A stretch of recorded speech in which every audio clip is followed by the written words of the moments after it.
de la Oscuridad, capítulo 1. Informe del Dr. Feinberg. Dr. Clayton Feinberg, psiquiatra forense estatal.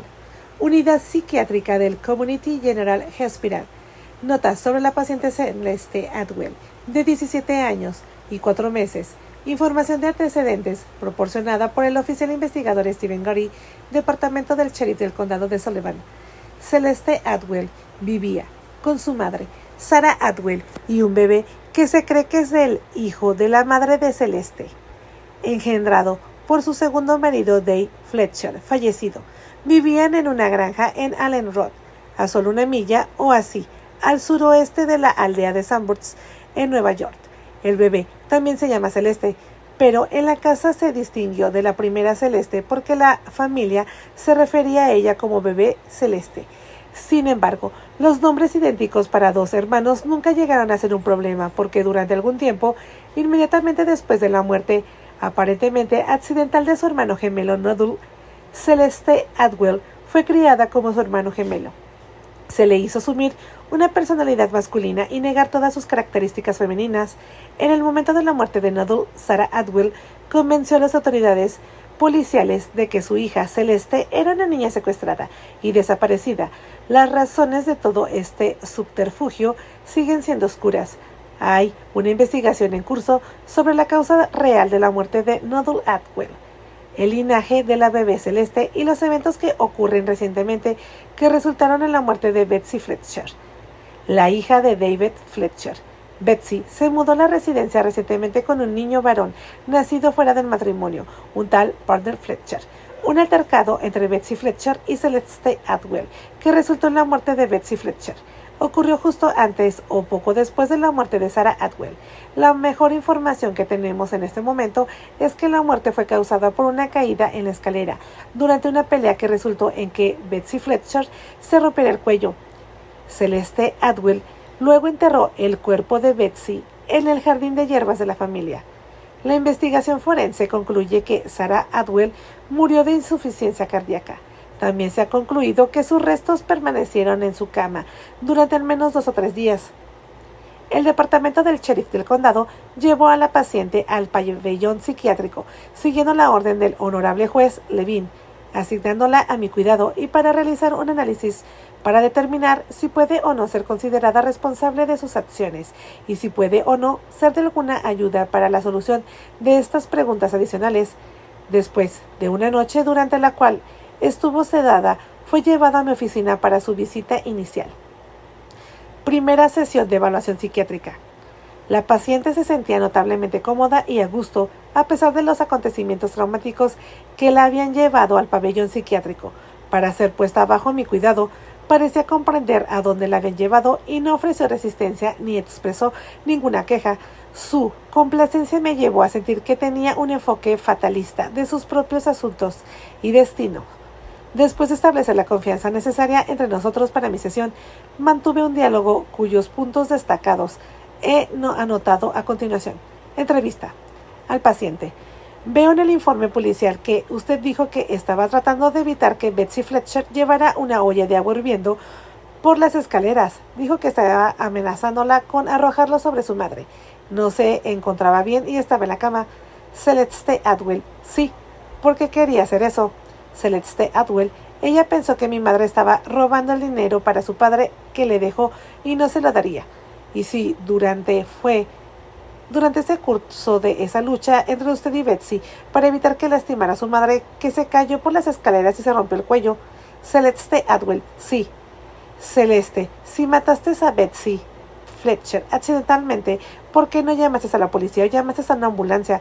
¿Por qué encerraste a Betsy Fletcher en el jardín de hierbas? Celeste Atwell. La pequeña Celeste me dijo que hiciera eso. ¿Por qué escucharías a una niña de 6 años? La paciente me sonrió como si yo fuera un ignorante. Celeste Atwell. La pequeña Celeste no es solo una niña de 6 años. Ha heredado la sabiduría de nuestra familia. Los espíritus de nuestra familia le dijeron qué decirme. ¿Cómo sabes que le dijeron esas cosas? Celeste Atwell. Yo lo sé. Puedo sentir cuando están con ella y ella está con ellos. ¿Por qué no te lo dijeron directamente? Celeste Atwell. La pequeña Celeste es especial, muy especial. Tú no eres especial, tú también para ellos. La paciente mostró cierta agitación y no respondió. ¿Hubo otra razón, Celeste? ¿Hubo alguna razón que les impidió hablar contigo directamente? Celeste Atwell. Sí. ¿Cuál fue? Celeste Atwell. Las había decepcionado. Estaban enojados conmigo. ¿Quién exactamente estaba decepcionado de ti y enojado contigo? Celeste Atwell. Todos ellos, todos los espíritus de mi familia, sus almas. ¿Cómo los decepcionaste? Celeste Atwell. Yo. ¿Qué los hizo enojar contigo? Celeste. La paciente se agitó más. Le di un vaso de agua y esperé. ¿Puedes decirme por qué crees que los decepcionaste ahora, Celeste? Realmente me gustaría saberlo. Celeste Atwell. Deje que Nodul muriera de nuevo. ¿Cómo le hiciste? ¿No estaba ya muerto? Nodul. ¿Cómo puede morir de nuevo si ya está muerto? En este punto, la paciente no respondió a ninguna pregunta. Mantuvo los ojos cerrados y los labios apretados. Su cuerpo comenzó a temblar. Decidí que había llegado tan lejos como podía en la primera sesión. Conclusión del Dr. Fairview. Celeste Atwell sufre una intensa culpa y dolor por la muerte de su hermano gemelo Nodul. Todavía no hemos establecido la razón, pero mi mejor estimación es de que permanecerá y deberá permanecer bajo atención y tratamiento psiquiátrico durante algún tiempo y deberá ser remitida al hospital psiquiátrico de Middleton. En el momento de sus acciones y en este momento, era y sigue siendo incapaz de comprender las consecuencias de sus actos o diferencia entre un acto ilegal y un acto legal. Dr. Clayton Faber. El diario de la bebé Celeste. Hace mucho tiempo, cuando estaba en terapia pediátrica, mi médico me pidió que escribiera todo lo que pensaba, todo lo que veía y todo lo que creía que me había pasado y me estaba pasando. Era algo que nunca dejé de hacer. Era realmente como si tuviera miedo de que todo fuera un sueño, y la única forma de demostrar que no lo era escribirlo, para poder leerlo más tarde y decirme a mí misma, mira, si pasó todo eso. Del diario de la bebé Celeste. Hace mucho tiempo, cuando estaba en terapia pediátrica, mi médico me pidió que escribiera todo lo que pensaba, todo lo que veía y todo lo que creía que me había pasado y me estaba pasando. Era algo que nunca dejé de hacer. Era realmente como si tuviera miedo de que todo fuera un sueño. Y la única forma de demostrar que no lo era escribirlo, para poder leerlo más tarde y decirme a mí misma, mira, así pasó, todo pasó. Estoy contigo otra vez. No me iba hasta que me había cepillado el cabello. Mamá siempre pasaba tanto tiempo en mi pelo mientras Nodul se sentaba a mirarme, como si estuviera celoso y quisiera ser él quien lo cepillaran. A veces lo dejaba, pero nunca lo hacía delante de mamá, porque lo enojaba. Hacía estos movimientos largos y deliberados, siguiendo el cepillo con su mano, porque necesitaba sentir mi pelo tanto como verlo, cuando me miraba en el menor. Casi podía sentir su mano guiando el cepillo. Fue hipnótico entonces, y era hipnótico recordarlo ahora. Madre Higgins dijo ahora mismo, gimió, Colin Dorset, y dio una patada en el suelo para sacarme de mi ensoñación. Tenía solo 8 años, y había sido mi compañera de habitación durante casi un año. Su madre le había dado a luz en un callejón y la habían dejado en una caja de cartón para que muriera. Pero un transeúnte la oyó llorar y llamó a la policía. Vivió 2 años con una pareja que le habían dado un nombre, pero se divorciaron y ninguno de los dos quería quedarse con ella. Tenían los ojos demasiado abiertos y la nariz demasiado larga. Estaba condenada a terminar como yo, pensé, con mi característica confinada, clarividente, y en un instante vi que todo su mundo derramarse ante mí, chapoteando en el suelo en un charco de infinita soledad. No era lo suficientemente fuerte para sobrevivir. Era un pajarito demasiado débil para desarrollar la capacidad de volar.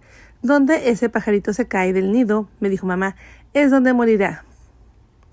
Vaya nido era este, pensé. Celeste, será mejor que te apresures. Está bien, Colin. Si no esperan, no importan, dije, con una tanta indiferencia que casi se echó a llorar. Cómo deseaba que alguien preguntara por ella. Era como alguien muerto de hambre, que viera a alguien en un restaurante, desperdiciando comida. Respiré profundamente y salí de la pequeña habitación, casi claustrofóbica, que compartía con ella. Apenas había un espacio suficiente para las 2 camas y la cómoda con el espejo encima. Las paredes estaban vacías y solo teníamos una pequeña ventana que daba a otra pared del edificio. No importaba la vista que tenía, era una vista que poseía en mi memoria. Una vista entre otras y que miraba de nuevo cómo la gente examinaba los álbumes familiares. En camino hacia la oficina de la directora, de repente, me pareció más largo que nunca. Con cada paso que daba, el pasillo mal iluminado se alargaba otros 10. Era como si estuviera atravesando un túnel largo y oscuro. abriéndome camino de regreso hacia la luz, al igual que Sísico, en el mito griego, que acabamos de leer de la escuela. Yo estaba condenada a no llegar nunca al final de mi larga y difícil escalada. Cada vez que me acercaba al final, retrocedía y tenía que empezar de nuevo, como si fuera alguien atrapado en una repetición eterna, alguien atormentado por el malvado destino. A pesar del papel que hice para Colin, tan pronto como me dijeron que iba a reunirme con un matrimonio que podría querer convertirse en mis padres adoptivos y tal vez adoptarme, mi corazón empezó a latir con más fuerza, de anticipación. La invitación a una entrevista fue una sorpresa total. Había pasado años desde que alguien se había interesado por mí, y yo acababa de celebrar mi 17º cumpleaños. La mayoría de los matrimonios que vienen al orfanato buscan niños mucho más pequeños, especialmente los que acaban de nacer. ¿Quién querría acoger a un adolescente en estos días? Especialmente a mí. Me pregunté, como una de mis consejeras, la doctora Sackett, me dijo una vez: Celeste, tienes que darte cuenta de que vienes con mucho más equipaje que el niño huérfano promedio. El equipaje tampoco eran cajas de vestidos y zapatos, se refería a mi pasado.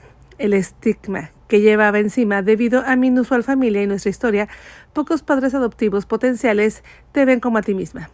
No es difícil ver las preguntas en sus ojos. ¿Qué malos hábitos heredó esta niña? ¿Cómo la ha torcido y moldeado su pasado? ¿Y cómo vamos a manejarlo? Porque deberíamos aceptar sorpresas. Nada de esto era más cierto para nadie que para mí. Me habían etiquetado como rara, extraña, inusual, difícil e incluso extraña. Sabía lo que era el rechazo. Una vez casi me habían adoptado y me devolvieron como si fuera un producto dañado. Casi podía oír a los Prescott, la pareja de ancianos que me habían acogido en sus vidas, regresar a la agencia de protección infantil, y como si estuviera hablando con alguien del departamento de devoluciones y cambios de unos grandes almacenes, quejarse. Ella no trabaja para nosotros, por favor, devuélvanos el dinero. Hoy, tal vez debido a esta nueva posibilidad, todas esas experiencias se precipitó por las paredes de mi memoria.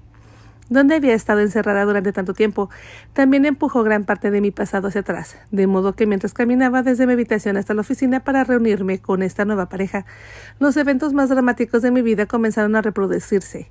Era como si hubiera vivido o muerto una y otra vez. Antes.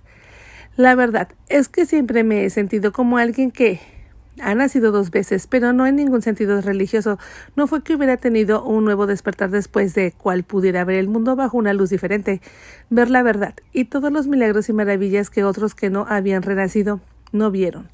No, primero nací y viví en un lugar donde los milagros y las maravillas se daban por sentado, donde los espíritus se movían con la brisa como el humo y donde susurros y risas suaves surgían de la oscuridad a diario. Nada de eso sorprendía y nada de eso me asustaba. Creía que todo estaba allí para protegerme, para mantenerme cómodamente envuelta en un capullo espiritual que mi madre había tejido en su telar mágico. Vivíamos en el norte del estado de Nueva York, en una granja que había pertenecido a mi familia durante décadas y legalmente todavía me pertenece. Yo era una verdadera anomalía porque era y seguí siendo huérfana con una herencia, una propiedad en fideicomiso y administrada por el abogado de mi madre, el señor Edward Lee Norclevy Koch. No sabía mucho más sobre el tema, pero más de una directora o consejera me habían señalado con el dedo y me habían recordado que tenía mucho más que los demás huérfanos. El recordatorio no tenía como objetivo hacerme sentir mejor conmigo misma. Oh, no. Su objetivo era animarme a comportarme y obedecer todas las reglas y órdenes. Y normalmente me lo ponían sobre la cabeza, como una especie de hierro candente. Después de todo, la propiedad de tener algo de valor significaba más responsabilidad, y más responsabilidad significaba que tenías que ser más madura. Si hubieran tenido la oportunidad, me habrían asaltado por completo mi infancia. De todos modos, no es que una infancia en un orfanatorio fuera algo digno de elogio. Ojalá pudiera olvidarlo, todo para siempre, cada momento, cada hora, cada día, y que no surgiera todo dentro de mí como leche agria. A pesar de que tenía poco más de 6 años cuando salí de la granja, todavía la recordaba con bastante nitidez. Tal vez se deba a que el tiempo que pasé allí fue muy dramático, muy intenso. Durante la mayor parte de mi infancia me mantuvieron bajo llave, escondida del público, aunque mi madre pensaba que mi nacimiento era un milagro, o tal vez por eso mi nacimiento se guardó como el secreto familiar más profundo y preciado. Me hicieron sentir como alguien muy especial. En consecuencia, la casa en sí misma durante casi mis primeros 5 años fue mi único mundo. Conocía cada grieta y resquicio donde podía hacer crujir el suelo, donde podía arrastrarme y esconderme, y donde había arañazos y muecas en el zócalo. Cada marca evidenciaba los ministerios. Habitantes que habían llegado antes de que yo y todavía rondaban detrás de las cortinas o incluso debajo de mi cama. Durante la mayor parte de mi vida en la granja, me sacaban después del anochecer y veía el mundo exterior durante el día solo a través de una ventana. Yo podía sentarme durante horas y horas y mirar a los pajaritos, las nubes, los árboles y las hojas meneándose con el viento. Todo eso me fascinaba. Como otros niños de mi edad, se quedaban hipnotizados por la televisión. Solo tenía un compañero de verdad, mi hermano Dodo, mi primer partner. Era entonces un bebé, y yo a menudo ayudaba a cuidarlo. Pero también estaba celosa de cualquier atención que le robara a mi madre y a mi hermano, atención que hubiera estado dirigida a mí. Desde el principio me molestó que él y su madre, Betsy, vinieran a vivir con nosotros. Betsy ya había vivido con nosotros antes. Se había mudado poco después de que su padre se casara con mi madre. Nunca estuve muy segura de si él también era mi verdadero padre, pero inmediatamente quiso que lo llamara papá. Murió antes de que Betsy regresara. Ella se había escapado con su novio y ni siquiera sabía que él había muerto. Durante todo el tiempo que estuvo afuera, nunca llamó a mi escritorio una carta para decirle a su padre dónde estaba. Pero cuando regresó y se enteró de su muerte, se enfadó mucho. Recuerdo que nos culpaba de la muerte de su padre, pero estaba aún más enojada por la forma en que se disfrutaría su herencia. El aire de la casa se llenaba de estática. Mi madre dejó de sonreír. Habían susurros siniestros en cada sombra, y esas sombras se hacían más profundas, más oscuras y más amplias cada día que pasaba, hasta que pensé que viviríamos en la oscuridad y que nadie podría verme, ni siquiera Noodle. Antes de que la madre de Panther, Betsy, invadiera nuestra casa y arruinara nuestras vidas, tenía a Noodle completamente para mí. Él era quien me sacaba, con quien trabajaba en el jardín de hierbas y caminaba por nuestra granja, cuando finalmente me permitían salir durante el día. A menudo leía conmigo en la casa, en la sala de estar, y me llevaba a mi dormitorio para dormirme. Me enseñó los nombres de las flores, los insectos y los pájaros. Prácticamente éramos muy inseparables. Sentí que me amaba, incluso más que mi madre. Estaba segura de que algún día entendería por qué. Algún día lo entendería todo, y entonces un día desapareció. No puedo pensar en él de otra manera ni en otra cosa que no fuera lo que había sido por mí. Fue realmente como si una bruja malvada hubiera agitado su varita sobre él, y en un instante lo hubiera convertido en la joven que me había dicho que era mi media hermana, Celeste, en cuyo honor me habían puesto mi nombre. Había visto fotos y ella muchas veces en nuestros álbumes familiares y había oído historias sobre ella, que describía lo inteligente que era, lo bonita. Pasaron años antes de que lo entendiera, e incluso entonces me preguntaría si todos los demás estarían equivocados y no yo. Sin embargo, me enteraría de que mi madre creía que era Celeste, quien había muerto en un trágico accidente de pesca, y no Noodle, su hermano gemelo. Sin embargo, con el tiempo y dolorosamente, descubriría que realmente era Noodle quien se había ahogado. Mi madre se negó a aceptarlo. Ella obligó a Celeste a convertirse en su hermano gemelo, y todo lo que sabía sobre Celeste ahora era que estaba en una clínica mental, no lejos de la granja. Como dije, haría muchos descubrimientos impactantes sobre mí y mi pasado, pero llevaría tiempo. Sería un viaje largo y tortuoso, que finalmente me llevaría de regreso a mi hogar, al lugar donde todo esto comenzó y donde estaba destinado a llegar a su fin, cuando realmente renacería. Me he dicho que cuando me llevaron al primer orfanato, era una niña extraña y melancólica, cuyo comportamiento y forma penetrante de mirar a las personas ahuyentaba a todos y cada uno de los posibles padres adoptivos o de acogida, y a pesar de mi notable belleza, aunque me aconsejaron que sonriera y pareciera inocente y dulce, siempre tenía una cara que pertenecía a una niña mucho más mayor. Mis ojos se oscurecieron demasiado y mis labios demasiado tensos. Me mantenía rígida y parecía como si odiara que me abrazaran y besaran. Aunque respondía con cortesía a las preguntas, mis propias preguntas hacían que los esposos y esposas que estaban pensando en adoptarme se sintieran muy incómodos. Tenían un tono acusador. Más de una vez me dijeron que me comportaba como si conociera sus secretos, miedos y debilidades más profundos. Mis preguntas eran como agujas, pero no podía evitar preguntarme ¿por qué me querrían? ¿Por qué no tenían hijos propios? ¿Por qué querían a un hijo ahora? ¿Y por qué una niña? ¿Quién me quiere más? ¿El hombre o la mujer? Podían bromear o reírse de mis preguntas directas, pero yo no embozaba una sonrisa. Este tipo de comportamiento, por mi parte, junto con mi pasado inusual, hundiría la posibilidad de que, cualquiera de ellos me aceptara, en su casa, incluso antes de que terminara la entrevista. Mis futuros nuevos padres se miraban entre sí con un no escrito en sus ojos y se retiraban apresuradamente, huyendo de mí y del orfanato. «Mira lo que has hecho», me decían a menudo. «Los has ahuyentado». Siempre era culpa mía. Una niña de mi edad no debería hacer esas preguntas, no debería saber esas cosas, porque no podía mantener la boca cerrada y ser la muñequita bonita que la gente espera que allá afuera. Después de todo, tenía el pelo castaño rojizo que brillaba a la luz del sol, unos ojos azules verdosos brillantes y una tez perfecta. Los futuros padres siempre se sentían atraídos por mí y luego, por desgracia, repelidos por mí. En el primer orfanato, donde estuve casi los 10 años, rápidamente me gané una reputación de clarividente. Siempre sabía cuando a una niña de las otras le iba a doler la tripa o a resfriarse, o cuando una sería adoptada y se marcharía. Podía ver a los futuros padres y saber si realmente iban a adoptar a alguien o no, y si todavía no habían decidido asumir un compromiso tan serio. Había muchos que solo miraban escaparates, haciéndolo sentir a todos los niños como unos animales en una tienda de mascotas. Nos dijeron que nos sentiríamos perfectamente derechos y dirigidos. Sí, señora, y sí, señor. No hables a menos que te hablen. No solo está escrito en las puertas, estaba escrito en nuestras cejas. Pero no me intimidé. Había demasiadas voces dentro de mí, voces que no se aquietaban. Mi primera cuidadora del orfanato fue una estricta mujer de 50 y tantos años que exigía que todos la llamáramos Madame Angel. Como broma, creo, sus padres la habían llamado Angel, solo para poder reírse y decir, ella no es un ángel, es un ángel. No necesitaba que se lo dijeran. Ella nunca fue un ángel para mí, ni podría serlo ahora. Madame Angel no creía en golpear a ninguno de nosotros, pero le gustaba sacudirnos muy fuerte, tan fuerte que todos sentíamos como si nuestros ojos estuvieran rodando dentro de nuestras cabezas y nuestros huesitos se estuvieran rompiendo. Una niña alta y delgada llamada Chili May, con ojos castaños del tamaño de monedas de 25 centavos, que habitualmente mostraba pánico. Realmente tuvo tanto dolor en el hombro durante tanto tiempo que el esposo de Madame Angel, Homero Masterson, finalmente tuvo que llevarla al médico, quien le diagnosticó un hombro deslocado.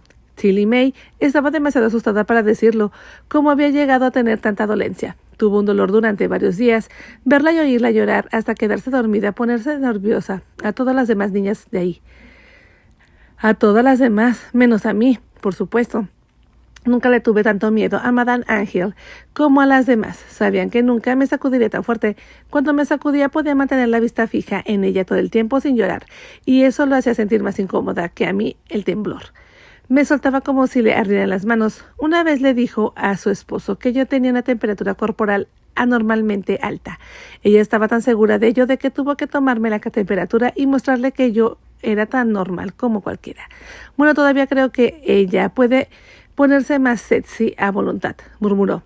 Tal vez, sí, tal vez. Había algunas brasas ardiendo dentro de mí, algo que podía encender a cualquiera quisiera, y como un dragón escupirle fuego. Debo decir que trabajó duro para encontrarme con un hogar, pero no fue porque sintiera lástima por mí, simplemente quería que me fuera de su orfanato, casi tan pronto como llegué. A veces la oía describirle a posibles padres adoptivos y me asombraba los cumplidos que me hacía. Según ella, yo era la niña más inteligente, la más amable y la más responsable del lugar. Siempre se las arreglaba para dejar caer el hecho de que tenía una herencia hereditaria de tierras y una casa en fideicomiso. La mayoría de mis pequeños desafortunados vienen a usted con nada más que sus esperanzas y sueños, pero Celeste tiene algo de verdad, algo de valor.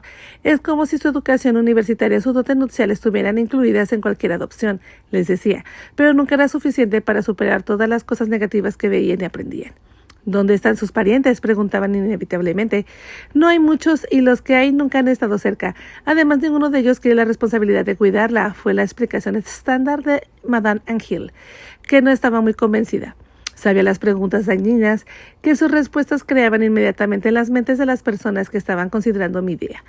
¿Por qué sus parientes no la querían? Si es una niña, tenía algo de valor. Seguramente algún pariente la querría. ¿Quién querría una niña cuyos propios parientes no querían saber nada de ella, tuviera o no tierras en fideicomiso?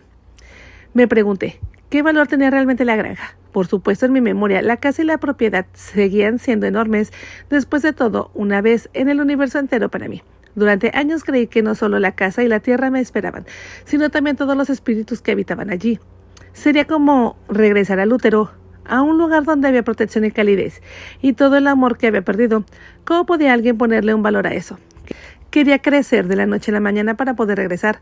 Cuando me iba a la cama, cerraba los ojos y deseaba que cuando despertara por la mañana fuera una niña grande. De alguna manera tendría 18 años y podría salir de esta casa y subirme a una limusina que me llevara a la granja, donde todo sería como antes, que encontrara ahí realmente. Creí que mi madre se había ido, enterrada, y que mi único pariente cercano vivo estaba en un manicomio. El abogado podría darme las llaves de la puerta, pero no estaría tan sola y perdida como siempre, o los espíritus saldrían de los bosques y las paredes, y bailarían a mi alrededor. No estarían ahí todos allí, incluida mi madre. No sería esa suficiente compañía. Solía ser suficiente para mí, mamá y Nodul. ¿Por qué los espíritus no venían a buscarme ahora? Me preguntaba. ¿Por qué no aparecían en el orfanato por la noche para tranquilizarme y decirme que no me preocupara?